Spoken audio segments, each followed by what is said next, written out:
Alors le Télène Mort, la chaloupe sardinière, appartient à une association depuis le début qui s'appelle Trésour. Et à partir de ça, on a un partenariat avec le centre nautique. Donc Trésour l'utilise le week-end et le soir pour faire naviguer les adhérents. Et le centre nautique l'utilise du lundi au vendredi de la semaine pour juillet août par exemple faire sortir toutes les personnes qui en font la demande.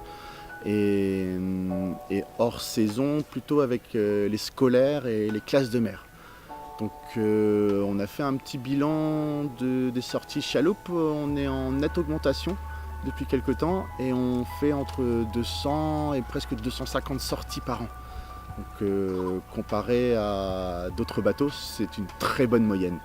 Et on essaie de développer encore l'activité pour qu'il navigue le plus possible parce que ce bateau-là sur la baie est tellement beau à voir de l'extérieur, de l'intérieur, essayer de le faire découvrir au plus de personnes possible.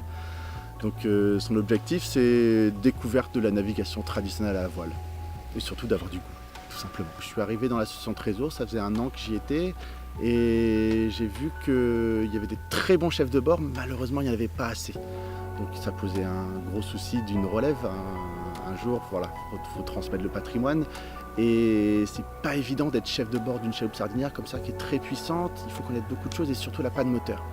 Donc vu qu'elle est juste derrière nous au mouillage, dans le port, il y a déjà une partie importante qui est réussir à sortir du port uniquement à la voile ou aux avirons, ça dépend des conditions. Et du coup, c'est pas à la portée de tout le monde. C'est un bateau très surprenant parce que autant il semble massif comme ça, son côté très presque rustique, qui font partie des caractéristiques des bateaux traditionnels.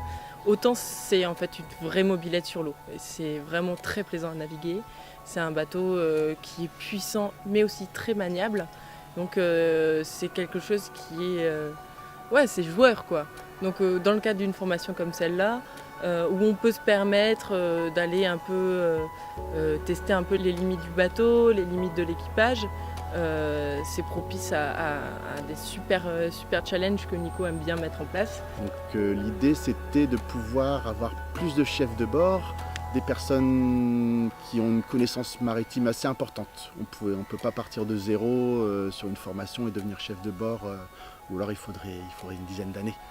Donc on est parti la première année avec une douzaine de personnes qui ont commencé tous les mardis soirs de à peu près mars jusqu'à octobre-novembre à naviguer et apprendre à la connaître, apprendre à la manœuvrer et surtout apprendre à gérer un équipage dans des situations qui sont un peu dangereuses.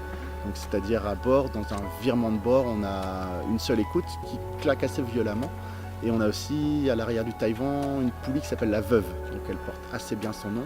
Donc le chef de bord manie son bateau et réussit à mettre son équipage à l'abri des dangers potentiels.